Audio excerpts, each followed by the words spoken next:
I was just entering the taxi, and then like a girl grabbed me like, Chris. I was like, yeah? Can you make me baby? Not for sex, just for baby.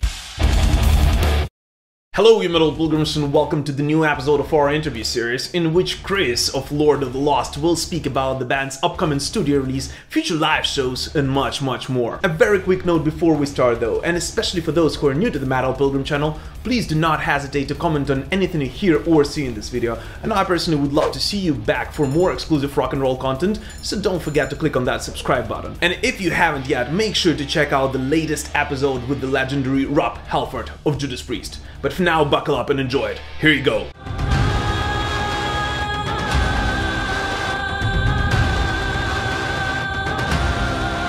Hey Chris, how's it going, man? How's everything? Fine, all good. Good to be here. Yeah, how are things in Germany overall? I mean, how are you guys coping with all this madness going on around the world and everything? I think as everyone else, pretty much. But I think living in Germany, it makes a big difference than, like, let's say, living in Brazil. So by all these things that are happening, I'm still very aware of that. If I'm complaining, that I'm complaining on a very high level. So I don't want to complain too much because so far we survived. We also survived as a band. We have the best fans in the world that supports us with buying merch and stuff. We are able to do live streams, and I have a job as a songwriter and producer for other artists, so I really do not feel like I want to complain. But of course it's shit, you know? If you decide to be a musician, and if you can't do music like how it's meant to be actually, then of course it's shit, of course. 100%, because I mean, we all are forced to live in a digital world instead of, you know, having a live interaction or going to a sweaty pub or a club or something like that and experience music in the real way. So even though for some people it did not have, you know, that much effect financially maybe, but overall at our interaction as human beings, I think it had a massive effect on everyone, unless you're very much of an introvert who really enjoys it. Yeah, I was able to experience that most by watching my son. When the whole pandemic started, he was in 3rd grade, and in summer last year he got to 4th grade, so he was 9 and now he's 10 years old. And in this age, if suddenly you're forced to stay at home and do everything at home, I mean, it's fine for 2 weeks, like the kids get it, like, okay, something bad happened, I have to stay at home, like when I'm sick, okay, it's okay, sometimes it's boring, whatever, then I can watch every Disney movie and I'm fine. But after 2 weeks, this does not make sense anymore. And he's a smart kid, and I could explain him that, and he was really doing the best. But it's like, it broke my heart, man, to see him like doing his kung fu lessons with a live stream with all these kids in a Zoom conference, being in our living room at home, doing his kung fu stuff, while he was just wanted to go out in the gym and do the stuff with his friends there. And it was like, it was just heartbreaking. So he really did the best out of it, and he's very good in school, so he did not suffer because he couldn't like keep on with the stuff they were doing there. There wasn't a problem for him at all.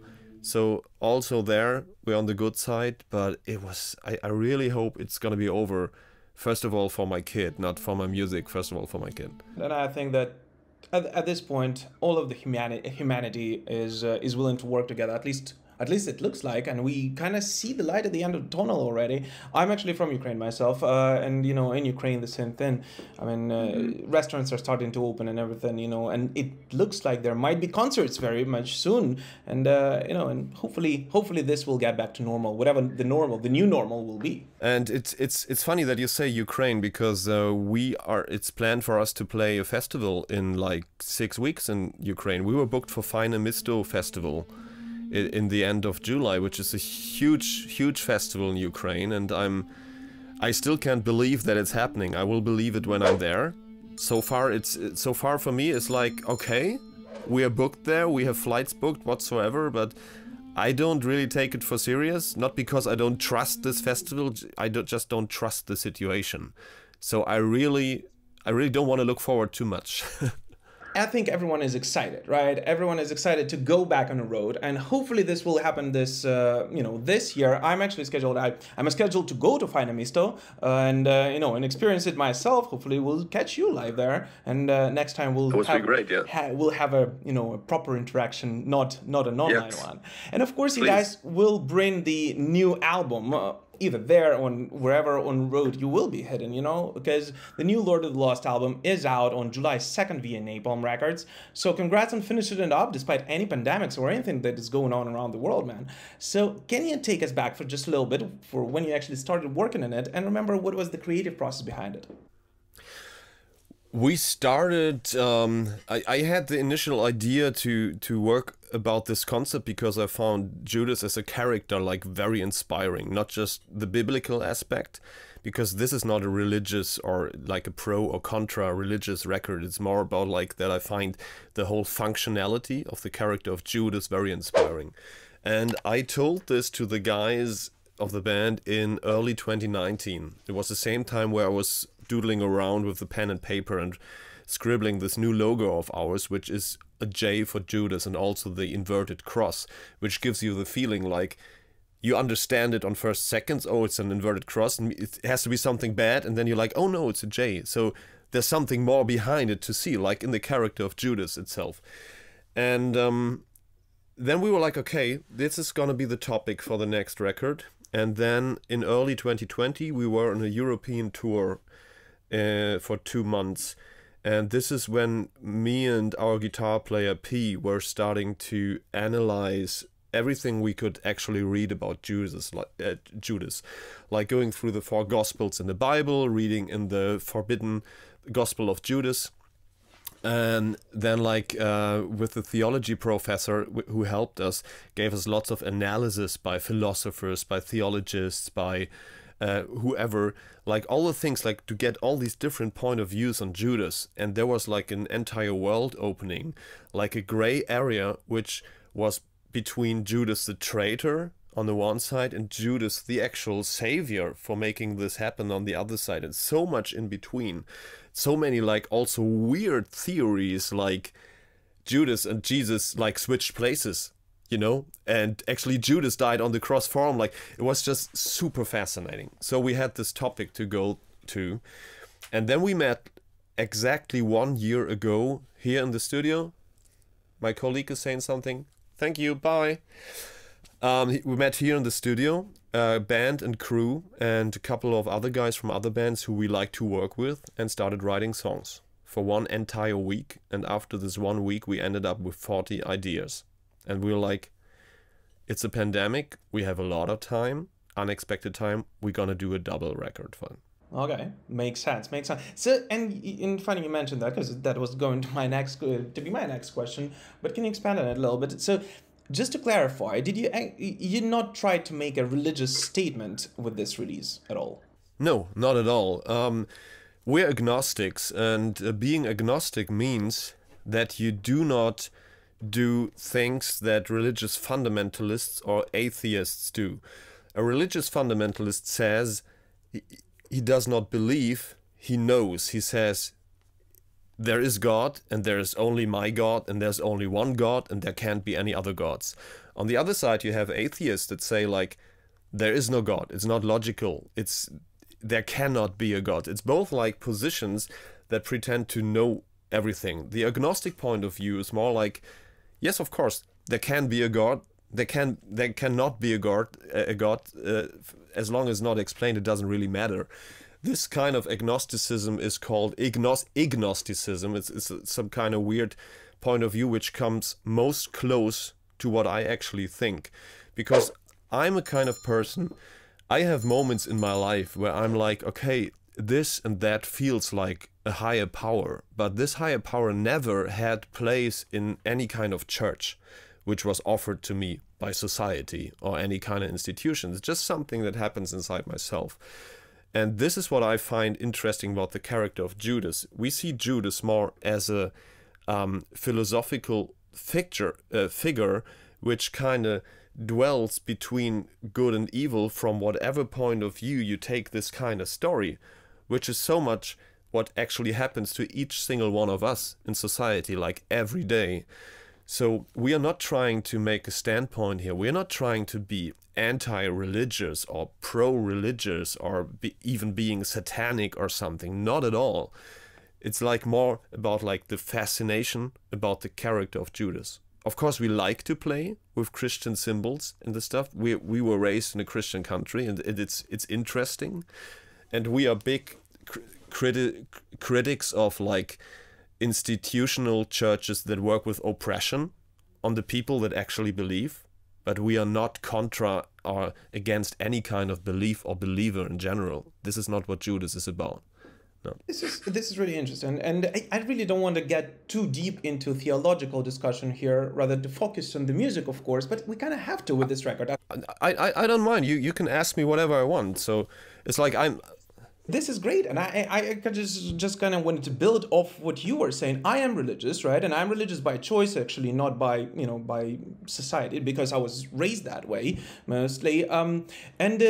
The whole thing, which I kind of personally feel, which kind of resonates with what you were saying right now, is that people tend to put their own meaning into everything they hear or read about, right? And without trying to understand that none of this actually matters, and no. Exactly. And this is part of what I kind of feel about it, and what kind of resonates what you were saying at the moment. Yeah, it's really interesting for me.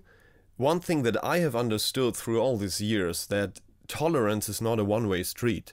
You can't go there and say like, I want the Catholic Church to be more tolerant and this and that and blah. At the same time, you get in this kind of position, which is so much not tolerant. And this is why I also do not like the standpoint of atheism, of like, let's say, extremist atheism, like just saying, I know. I don't like this I know thing. There's a difference between believing to know or knowing to believe. You know what I mean? So, and I can get along, and I can get in the most interesting and friendly discussions with whoever from any kind of religion. And I think it's a religion, and belief is a wonderful thing, a wonderful personal thing for everyone, which is being happy about whatever. It doesn't matter if you believe in the Christian God or in Darth Vader or in, if you find something which gives you this, it's brilliant. Also, the one guy that really helped us with that record is a pastor from a Protestant Christian church here in Hamburg, a church where we already shot a music video at, and he also believes that tolerance is not a one-way street, and he goes to us like being a band of agnostics doing an album about Judas with an inverted cross that looks like a J, because he understands the concept and says, yeah guys, of course I help you, because it's an interesting topic. So, and tolerance is not a one-way street. I can never say that enough, actually. 100%. As long as my beliefs or your beliefs are not being imposed on each other, during a conversation or during our existence. And I think that we can all agree that unfortunately both Christians and anti-Christians had, destructive behavior for centuries, and this is terrible. Yes. And I think that in the 21st century, all we can do at this point is to agree that our beliefs are of our own, and we can share our thoughts on them, but not really impose them to the point of killing each other. And this is the most important thing at the moment, because by the end, and again, as a Christian, I believe that love and love equals tolerance is the only thing that matters, right? And as long as we are respectful of each other, that's pretty much what the gospel is about. Yeah, the very dangerous thing about it is that you and we are people that can agree to that, but you will always find people on the other side which are extremists in whatever they believe in, and this might be being a Christian, being a Muslim, or also being a guy in science.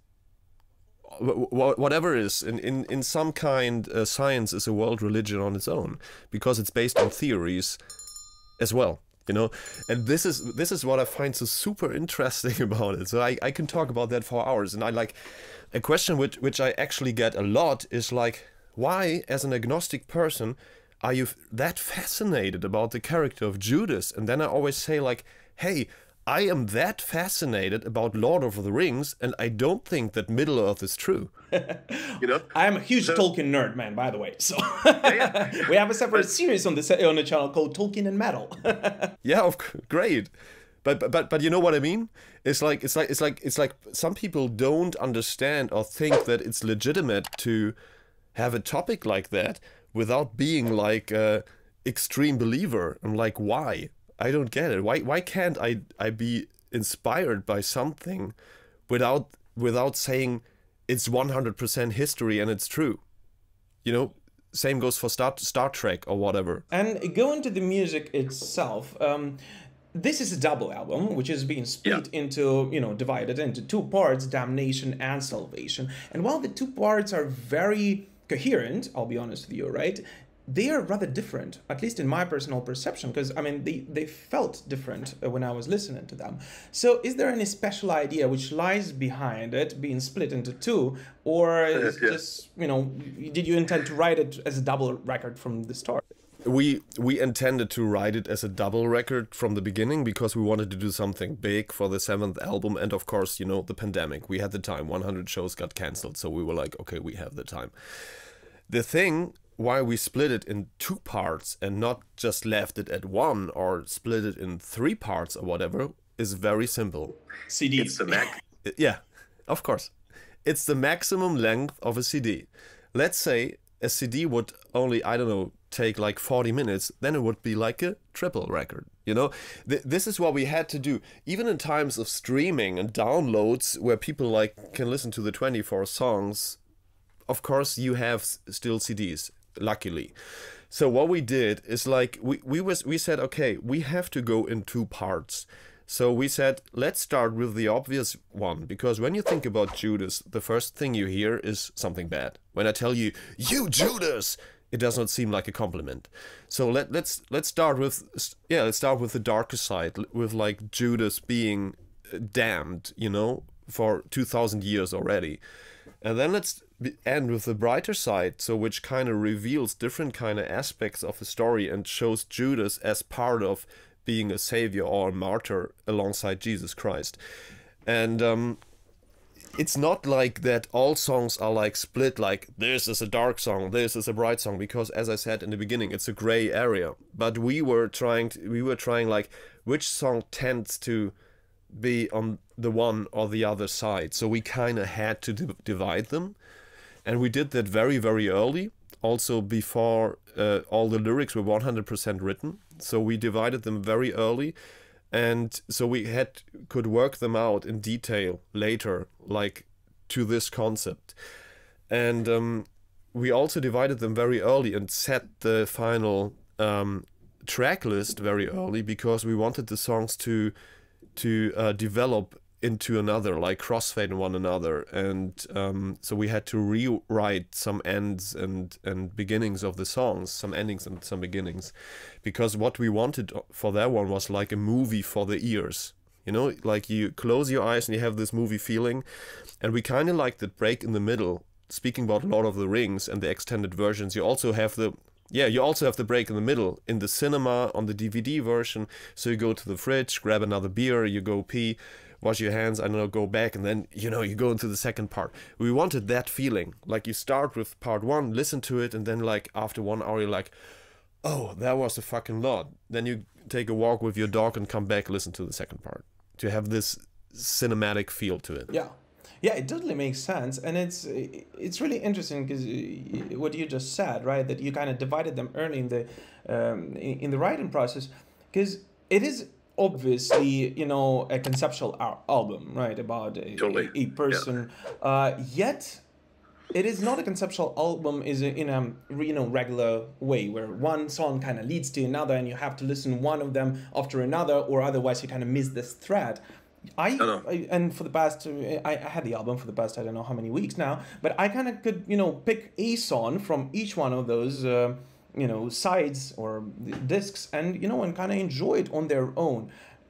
Thank you very much for pointing that out, because that was like super important to us, that it's actually like that. So it seemed to work. Because what I don't like about concept albums is like if you just pick one song and you're like, oh, it doesn't make sense, you don't get it. This is why none of the lyrics like really tells you a story, like, and now Judas does that, and now he does that, and now he goes there, and if you missed that part you don't know why. No, we did not do that. It's like we just use the character of Judas as like the main inspiration and as the main, let's say, visual. Visual is the wrong word. It's like he's like the main allegory for the topics. But of course, you also have love songs on that record. But we're just using different kind of colors to paint this picture. If I would write a love song for a concept album about like space, then I would take the symbols of, let's say, the sun and the moon and how they go around each other but they can never be together, blah blah blah. If I would do a concept record about like Earth, I would choose a fish and a bird. They can never marry. In this case of Judas, you can make a love song which can also be a song about brotherhood and about like treason and friendship. So it can be a song about Jesus Christ and Judas Iscariot. But if you don't name them, you can just understand it as a plain love song for yourself. And this is how we worked on that record. We were using pictures from this Judas universe, but you can understand each song on your very own without even knowing that the record is inspired by Judas. It looks like this record, from what you were just saying, is more about a metaphorical Judas rather than of an actual. Yes. Yeah, also because I believe there are so many interpretations of Judas as a character, whatever, like if you read in the 4 Gospels in the Bible, Judas is being displayed so vastly different, and the later the Gospel was made, the more evil Judas gets, So even in the Bible, there are like so many aspects about him. I think there is not just one version of it. There's much, much more. And this is what's so interesting. So, and obviously you guys are planning on taking this album on the road. And since you guys started talking about this, festival, Faine Misto, which, you're scheduled to join, how do you think overall, the future of the music industry and that of, of metal in particular and the festivals, let's just take the example of this festival, will change in the next, years to come after the pandemic? I really don't know, because to save myself from being disappointed all the time, I left this off my table and told my booking agent I don't want anything to do with that until there are solutions. Because this, for me as a musician, is super frustrating. So I really went into standby mode and asked my booking agent not to involve me in anything unless it's like 100% clear.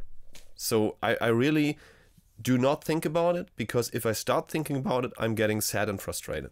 Yeah, and I think this is true about all of us at this point, right? I mean, we all are so eager to go back to a sweaty club or a festival and grab a beer with a stranger that when the moment you hear your favorite band reschedule their tour dates once again, I mean that happened with me and Judas Priest just now, then you're getting like all bummed and stuff. Yeah, 100%, man. So your favorite band is Judas Priest? Judas Priest, yeah. I mean, I've been a fan for years. Then I'm pretty sure you have seen the little joke we've made that the record is called Judas and the first song is called Priest. I picked that up. I didn't know whether to include that in the interview itself or not. Yeah, it was actually a coincidence, and then we kind of really liked it. It was like, it's a cool thing. We did some of these things, using the same girl for all music videos is an Aerosmith thing. Then in our second video, being the band as a whole choir, as a whole choir is a Queen thing. There was a Bohemian Rhapsody thing. This is something we usually do to close the episode, and I'd absolutely love to hear it from you since you're, I hope that I'll see you live in a couple of months now. Hopefully, yeah. So can you share just one craziest story which happened to you with the band on the road? I think one of the craziest is one show in Russia. I think it was Moscow, and I was just heading out of the club, and we had a taxi picking us up, bringing us to the hotel. And before I was just entering the taxi, and then like a girl grabbed me, like, Chris. I was like, yeah, can you make me baby? Seriously? And I said, yeah, no. Why?